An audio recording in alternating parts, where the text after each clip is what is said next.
Bobby, it's great to be here.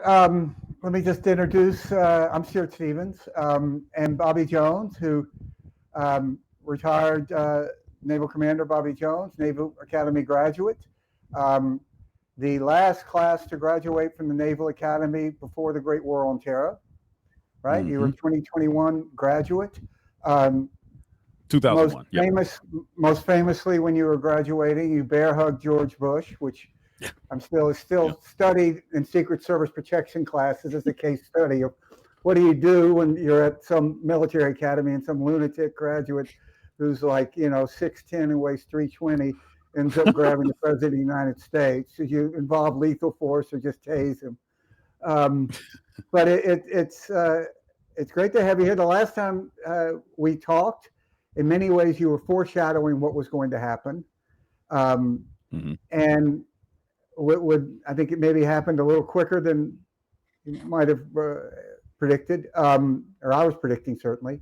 But tell me, what in the world is happening here, and where are we, and how did we end up with the president of the United States who's dropping f bombs on the lawn of the Wow. White House? I mean, how did, That that's a very good question. And once again, this is unprecedented what we just saw here.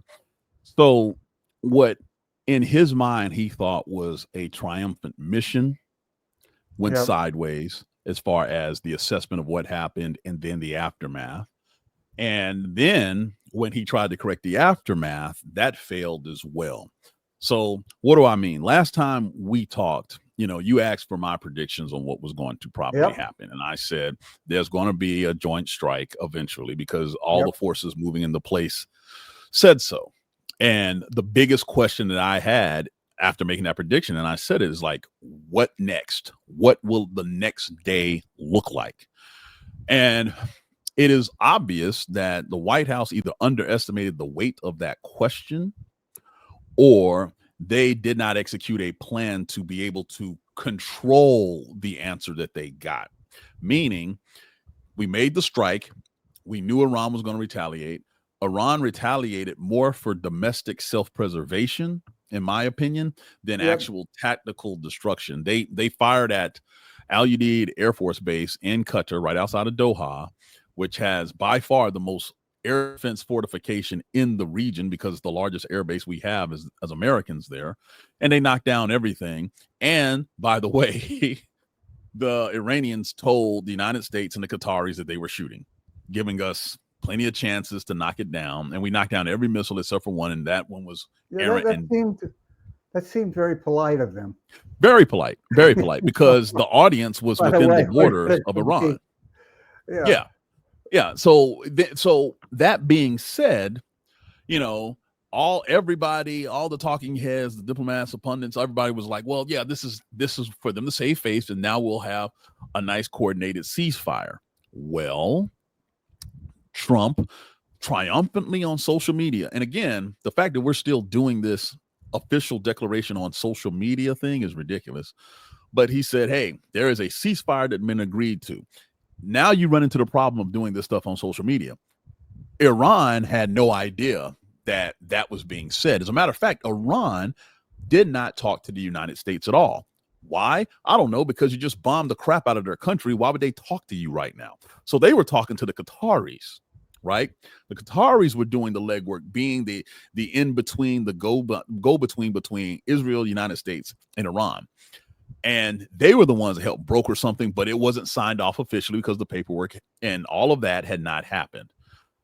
Fast forward to Trump making the declaration, and then, of course, branding, because if Trump is nothing else, it's about branding. He brands and says the 12-day war because, he finally opened a history book and heard about the 6-day war and the 7-day, all these other different wars.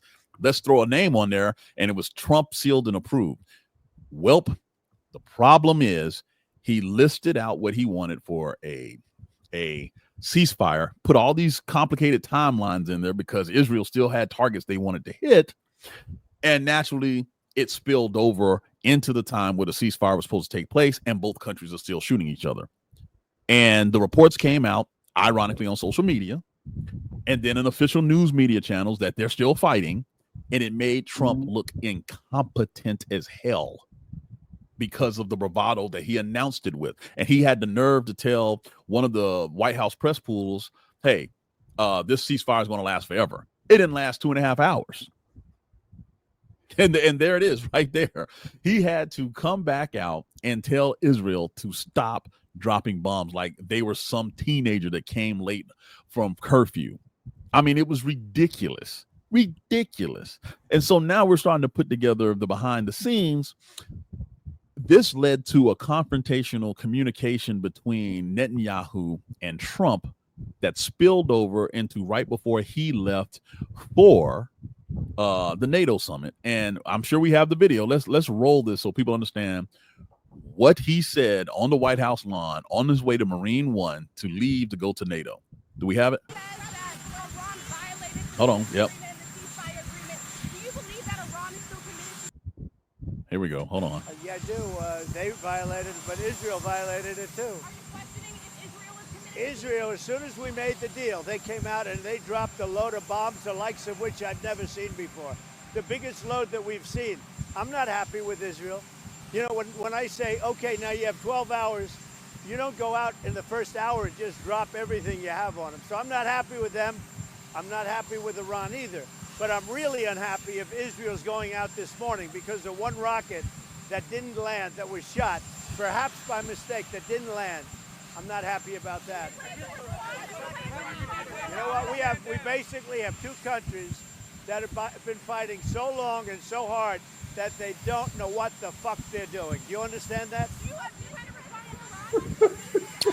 Ladies and gentlemen, that is the leader of the free world. You know, Bobby, I just got to interrupt. You know, when I first started working in Israeli politics, to grasp the chaotic nature of it, I was working for Sharon, and we were working against Netanyahu, and there was a political convention. And I asked one of Sharon's sons what it was going to be like, and he said, well, it's sort of a cross between a Hezbollah funeral and a NASCAR race.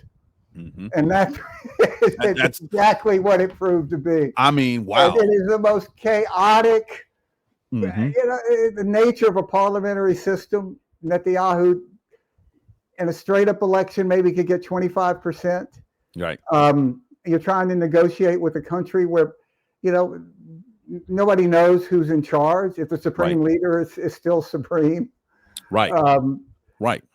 Of course you're going to have chaos. And look at the two people they had negotiating this supposedly, J.D. Vance and Marco Rubio. Bingo. I mean, I don't know a Southern mother who would trust them to organize their daughter's wedding. I mean, this is just like, you know, two of the most incompetent nimcompoofs. It's amazing. Sort of visions of grandeur. Yes. We've got to pause for 1 second, Bobby. And have you looked at that picture and looked at who was in the Situation Room when this was happening? Yes. And it goes back to what you were saying. Yep. I mean, you had Dan Scavino, who is in the Situation Room because he was Donald Trump's caddy. Exactly. You know, just this collection of amateurs. Yeah, just cosplayers. It's just so actors. I mean, seriously, you've been around the White House. You have seen what a serious Situation Room looks like, the tone, the demeanor. But here's the thing that I've always just been blown away Bobby, by. I got to interrupt you there. I worked in a lot of campaigns, but every campaign I ever worked in, they had the good sense they would never let somebody like me near the Situation Room. So I don't know, and I don't know for good reason because I don't have any business being near the situation. But here's the thing, Stuart. You've been around the people that are in that room, outside of that room, so you understand. Right. You understand the people who are supposed to be in that room are heavy hitters. Anytime I see a picture, I mean, going back, I remember seeing a Situation Room picture of Ronald Reagan, and I want to say it was Poindexter in there, and they were, I mean, just you could tell. Right, Scowcroft. We're talking subject matter expertise of decades, right? And I'm glad you brought that up. That man right there, the 22-year-old former campaign worker, grocery bagger, based on his resume, and zero experience, is the head of the anti-terrorism task force for the United States of America. 22. No job experience except he worked on the Trump campaign and loves Donald Trump. Mind you, the foreign minister of Iran has just said here in the last 48 hours that they are activating sleeper cells in response to the attack that they have had to deal with. That young man is your thin line of protection, America. Let me say, well, first of all, at 22 years old, I personally was in the southern portion of the Philippine Islands going after a terrorist group named Abu Sayyaf. And I never would have taken a picture like this. Nasty bunch of guys. Yeah, dude, that is the guy who has no business even in that picture, in that position, but that's who we have. And the fact that no one's talking about this, with the threat levels have been raised all around America at every military base, the force protection conditions have been raised because of what has happened. No one, for some reason, is talking about that's supposed to be the response. He's supposed to be the response. So when I say we watch Trump drop that F-bomb, I think a couple of things are hitting him at the same time. One, he got played like a finely tuned fiddle by the Israeli government, Netanyahu, everybody. The Rolling Stone, the magazine came out and said there was no intelligence that was presented to him that said Iran was close to a nuclear weapon. As a matter of fact, it was, quote, vibes. His gut told him to do this. No, it wasn't his gut. It was his bruised ego. I keep coming back to this. Between Musk, that parade, all of these things that have happened here to him in the last month, he thought this was going to reclaim his manhood, and it failed. They did not totally destroy Fordow and any of the other places. We don't really know how far, if any, that we set back the nuclear program in Iran, because they moved the material like anybody else would. And now we're dealing with an unnecessary volley of weapons between Israel, Iran, and the United States is smack dab in the middle. And both parties said, the hell with your ceasefire. Yeah, and are you tired of winning? Get into the whole shift that we weren't for regime change in the morning and we were in the afternoon. And Bobby, you're a student of military history. The history of countries being bombed, and then the people agreeing that the people bombing them should now pick their leaders is not particularly extensive. No. I mean, what made Churchill's numbers go up was the Blitz. Yes. People rally around it. It happened in Japan. It happened in Germany. Yes. There's nothing. Yes. You can't bomb your way into submission, and you can maybe drop a nuclear bomb and force Japan to surrender, but you can't, by the force of arms, convince people that you're right and they're wrong. You nailed it. An argument. You've nailed it, Stuart. I'm glad you brought up Churchill, because I don't think most Americans realize Churchill was given the prime ministership because of what happened with the appeasement. But here's the thing. Hitler started bombing the hell out of Britain because he's like, let me get this man out, because he was the only one saying, you do not appease this man. So they tried to blitz him out of office. All it did was rally the British. And when they saw that they were going to win the war, they got rid of Churchill. Churchill was not the prime minister at the end of World War II in the UK. People don't realize that. I guess we forgot that. But because Hitler was so brash in how he saw that situation, it rallied the people around the guy that was unlikable, who's now legend because of it. So Trump, not knowing anything about history, is like, bomb them, and now let's go talk about peace. It doesn't work. It doesn't work. What it does is it creates a new generation of possible loyalists to the Ayatollah. People who probably had no interest in it. Now all of a sudden their home's on fire because they're in vicinity, or they live next to an atomic scientist, right? It's the same thing in Gaza, where you have people who had no hand in Hamas, this, that, and the other, but they've been pounded for so long and they've seen so much death around them, it radicalizes them. We saw that in Iraq. So again, we don't have people around the president to let him know these things because, again, rank amateurs. But on top of that, our president is not intellectually curious enough to learn the history and apply those lessons learned. This is why he's cursing on the damn lawn of the White House on his way to a summit where he's going to be looked at side-eyed by everybody there. Everybody. Instead of reverence, they're going to look at him like, man, he showed up. Why? Yeah. This is where we are, America. This is where we are. You know, this is when I look at my old party, and they're the ones I hold responsible for this. You know, Donald Trump is what Donald Trump was. He is the most predictable guy, you know, and all of this idea is going to change. I mean, ask your wife if she has a friend. She's marrying somebody who's 70 years old. There's a lot of things she doesn't like about him, but he says he's going to change. What would the advice your wife is going to have? It'd be, Right. You better like what you're getting, because Exactly. 70-year-old men don't change. And the Republican Party knew this. And everything, you go back to what Rubio said when he was running against him, what Lindsey Graham said, that Trump would be the death of conservatism. They were all right. And how in the world do you have Pete Hegseth as Secretary of Defense? I mean, I go back to this, and I mean it. It's harsh, but I think it's absolutely true. You can't be a patriot and vote for Pete Hegseth to be Secretary of Defense. I completely agree. I mean, 100% it just doesn't square. It And can't. it's a complete collapse of a sense of America having a unique role in the world. And, you know, they scoff at all this, that America is strong because we are good. Right. But that is our power.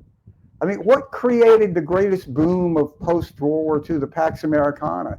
Yeah. It was because America was good, because we were generous, because we helped rebuild Germany, because we helped Japan guide itself to a better society. We didn't go in and exact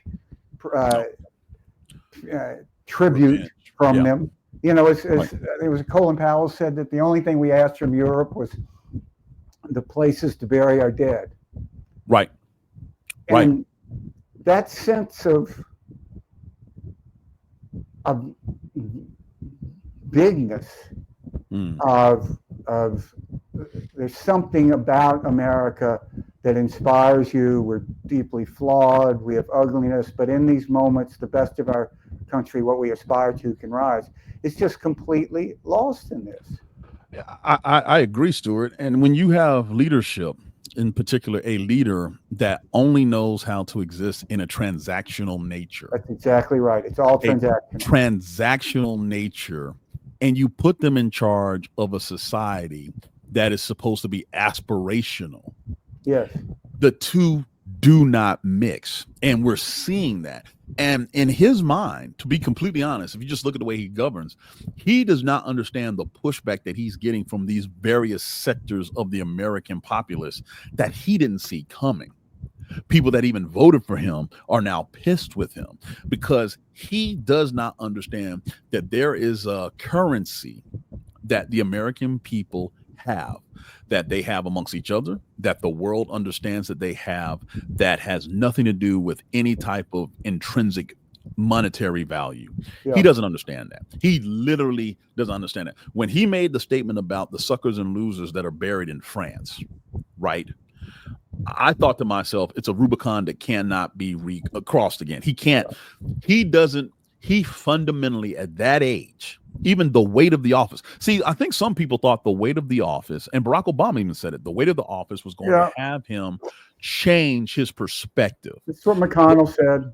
Yeah, all of them said that. All of them said that. But I'm like, on what planet does that happen? Because when you give someone power, all it does is amplify who they already are. It reveals them. It doesn't change. Exactly. It reveals them and they're unfettered. And now the entire world, when I say the entire world is suffering, right? To get rid of, like, for example, USAID, the ultimate soft power arm that we had. You mentioned Europe. Europe became friendly to America because you had American GIs handing candy to kids that did not have a roof over their heads. The Berlin airdrop. Exactly. Yep. Those things are what made America that beacon on a hill that Reagan talked about. And in 5 months and 3 days, we have watched that become undone instantaneously. I mean, it's unbelievable to me. You can't go anywhere in the world right now and say that you're an American, and the first thing they say is, "Oh yeah, America's great." They're gonna be like, "Ooh, what were y'all doing?" Ooh, there's gonna be a recoil to that. And I'm just like, even with our biggest allies, Canada, the UK, Mexico, they look and see you as American. All of a sudden, you're the odd person. And this is going to be hard for a lot of people to process. And it has to do with the fact that we have loyalists, amateurs, and in some respects, straight clowns Yeah. in positions of authority doing the bidding of their dear leader. You know, but one of the things that really I think is a tragedy about this moment is there is a cogent, important argument that you could present of why the civilized world had a responsibility to take out, to the best we could, the ability of Iran, the theocracy, to have a nuclear weapon. You could have that discussion. You could prepare the country for it. You could make the case. And then when it happens, you're showing you have support for it. You know, you have a sense of why this is important. And now it looks like sort of, fortunately, thank God, no Americans were harmed during this. But what is going to happen? It's just it's so irresponsible. And this idea we're not at war with Iran, we're at war with their nuclear program. It struck me as like Japan saying, we don't have a problem with America, it's just the battleships. Right. In Pearl Harbor. Exactly. These planes. But you guys, you're okay. I mean, it's just childish. You're talking about identity. Part of this nuclear thing, specifically with Iran, is it was linked to their national identity. Yeah. To push past and get this done, even though the world is like, we don't want you to have it. That's part of this. But you hit on something that I think we as Americans sometimes forget about. And that is, you have nations on this earth that are trying to prove that they too are special places, that they are elite places. And by some country, whether it's us, whether it's one of our allies sitting there saying, no, you cannot, all it does is galvanize people, right? And so when you look at the Americans, the 40,000+ Americans that are in that region, right? They're at risk because of what we did. And it's not because, Trump is like, yeah, there's a ceasefire and I threatened Iran. Trump is under the impression that Iran is going to be able to control all their proxies. That is an assumption. And you know what they say about assumptions? It makes an ass out of you and me. I heard that for the first time when I was in the military, 18 years old. Never heard that before. But that's what's happened. He's assuming that I just gave a ceasefire order to Iran and Israel, and they're going to listen. Okay, maybe their government people are going to listen, but maybe not their special forces. Maybe not their intelligence apparatuses. Maybe not their proxies, Hezbollah. Maybe not Hamas. I mean, there's a lot of maybe in there. And you know what? All that maybe may put a target on an American citizen's back, an American service member's back, and they have no one to blame but Donald Trump, right? And to be completely honest, we all know that there is really no way to completely stop the nuclear program in Iran. No. They have too many. They have, Russia. They're friendly with China. It's they have extraordinarily sophisticated, wealthy country of 90 million people. Yes. They had, advanced society, advanced universities. I think this is part of the whole, problem that these guys have is they have the sense that this is some crude society. Yes. And, it's a bunch of mullahs sitting around, on prayer mats. Yep. And no. 90 million people. And Netanyahu has been saying they're days away since 1999. I was a midshipman at Annapolis when he first started saying this stuff, and now I'm retired. That's how long this has been, and we keep hearing it, and we keep hearing it, and we keep hearing it. And he keeps taking action. He kept trying to pull us in. So he finally does it. Have you heard anything from Israel on what's next? Have you heard anything about what their desired end state was? Because here's my thing. You can bring everybody to the negotiation table.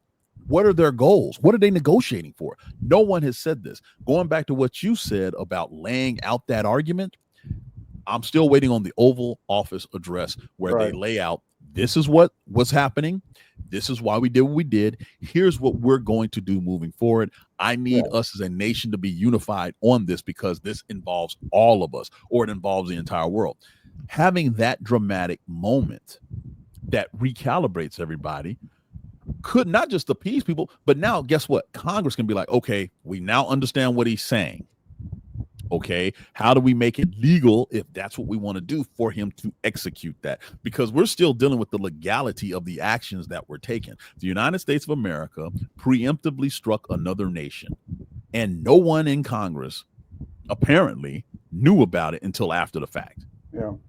That is a violation of the War Powers Act of 1973. And you know, Bobby, where in the best case scenario, where this is headed is Iran agreeing that they will not pursue a nuclear weapon, which is the agreement that was in place when the Obama administration left. Now, you can have a lot of skepticism about that agreement and the ability, but we've had a lot more transparency then and than we do now. So it's just, as you said, you can't, short of occupying a country, you can't stop them from developing a weapon. I mean, North Korea did.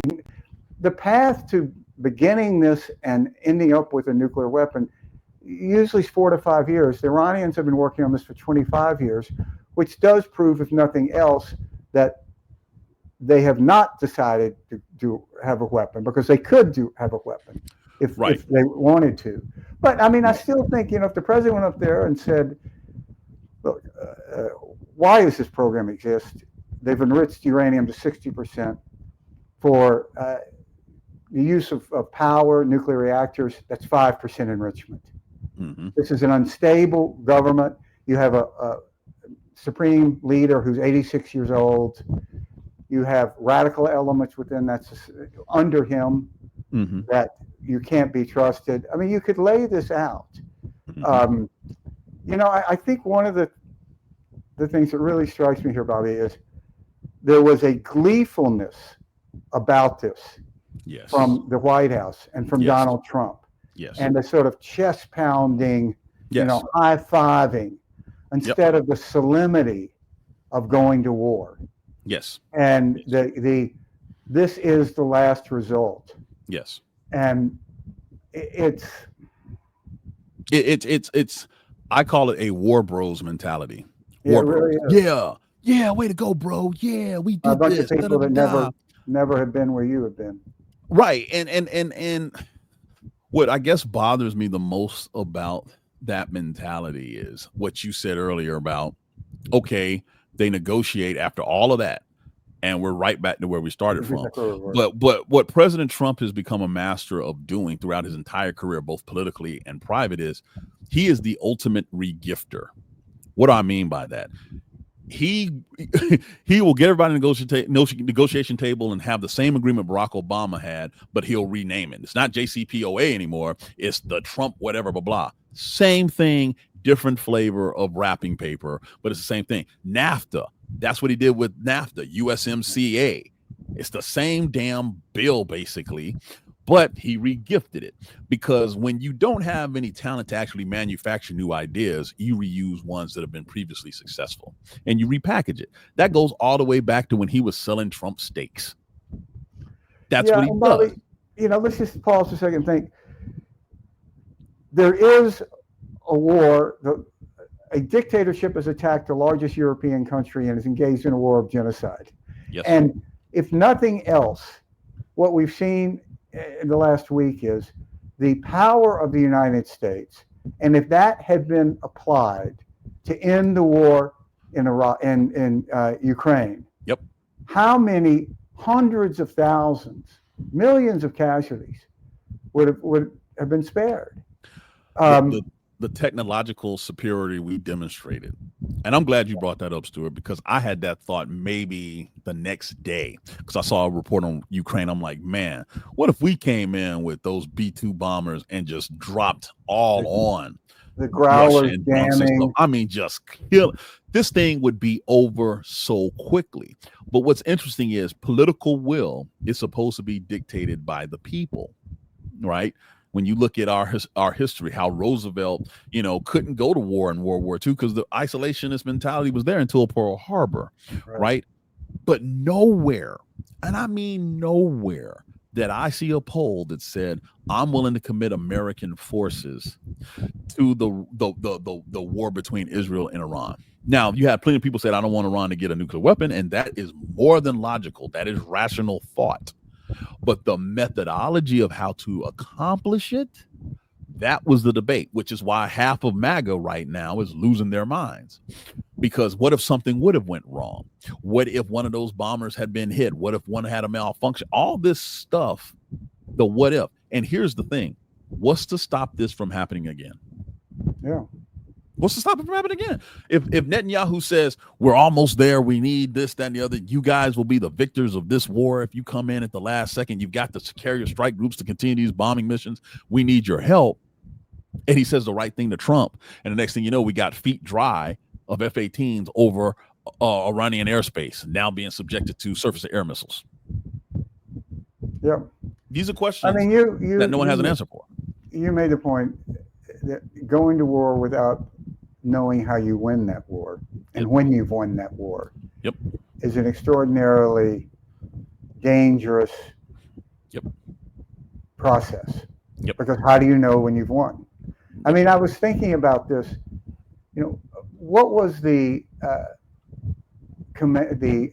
commander's intent issued by George Marshall to Eisenhower? Invade the European European, I forget the exact wording, but basically one sentence: invade the European continent and destroy the Nazi regime. Nazi regime all the way to Germany. Yeah, he gave him a location and everything, and they were very definitive on that. And it's interesting. You knew you won when you'd won. Right. You knew you get to Berlin, this thing is over. Right. And it's interesting, as they drove to Berlin, then politics came back in, and Stalin was like, no, we will enter Berlin first because we have lost 25 million people. However, though, despite the future Cold War, despite all of that, both sides knew what the goal was, where they had to wind up. Berlin, right? I cannot think of a war since the end of World War II where the definitive end state have been so plainly and easily understood by the participants, right? You can't say that about Korea. You sure as hell can't say it about Vietnam, and you can't say it about the global war on terrorism. No one defined. I'm still waiting on the commander's intent for that. Yeah. You know what I'm saying? And I retired. So here we are in Iran and Israel and the Gulf, and now we're dealing with all of these different nation states who, if you've noticed, outside of Qatar, everybody has still remained very quiet. Very, very quiet as missiles fly over their airspace. Yeah. They're quiet. No one knows what to think because the big dog himself has not let everybody know what the goal is. What's going to send the carrier strike groups home? What's going to send the surge of refuelers back home? No one knows. And let me tell you, that's a bad place to be if you're the actual boot on ground or sailor on ship or airman on strip. Because you don't know when you're coming back. You don't know what your mission objective is. You just have to do every day like Groundhog's Day.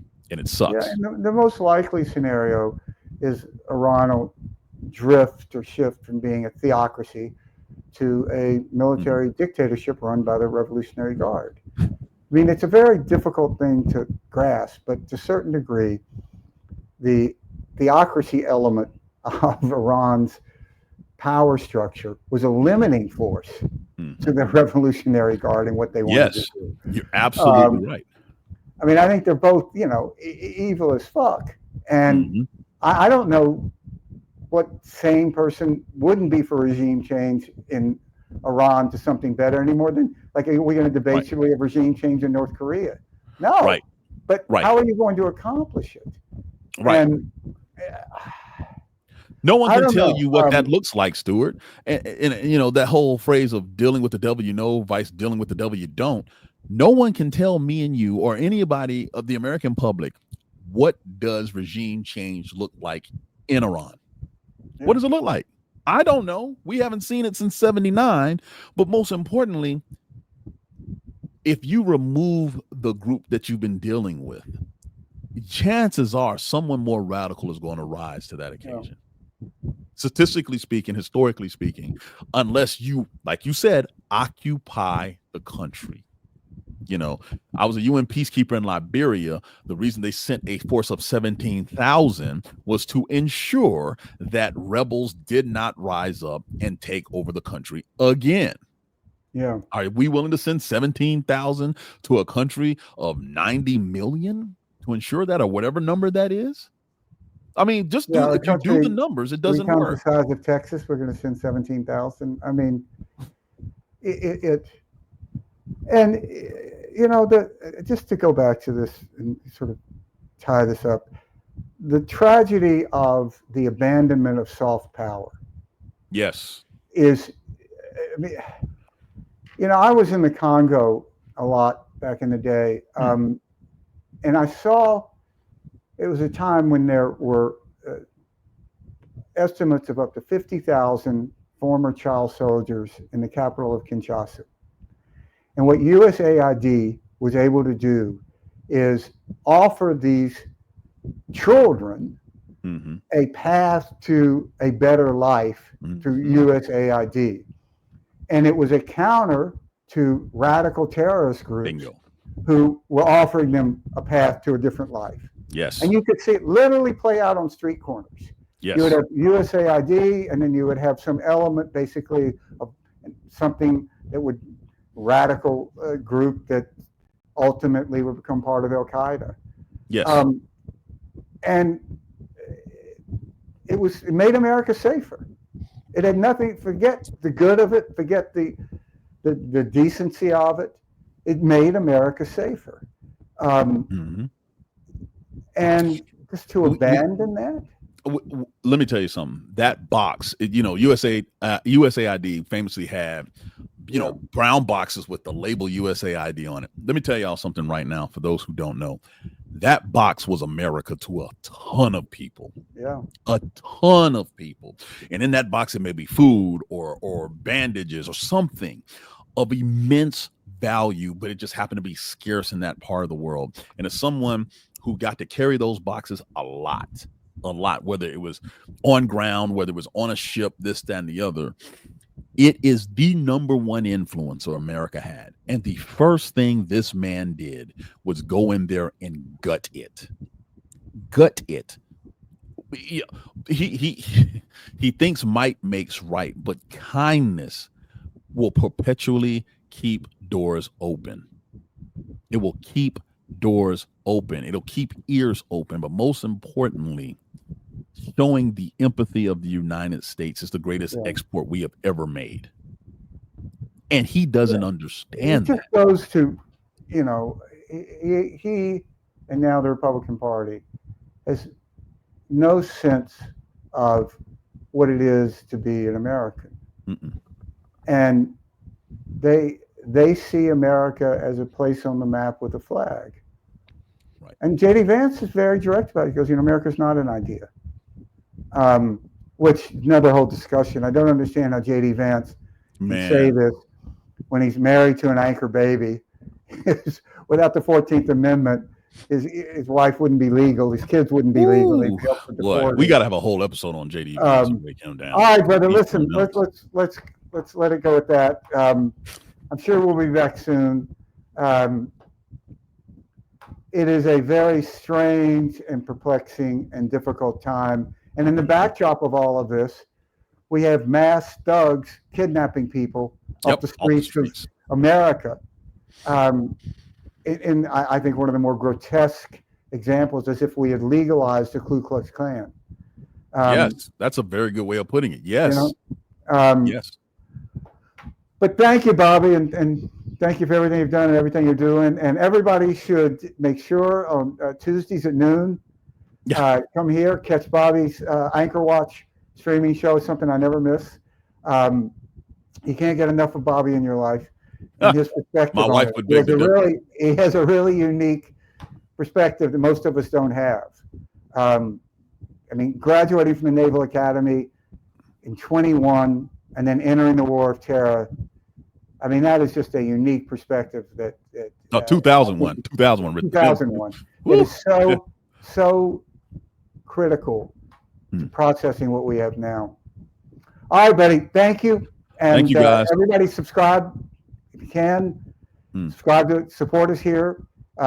Listen to the Lincoln Project podcast, The Enemies List, Joe Trippy's That Trippy Show, Maya's Punching Back Show on Wednesday evenings.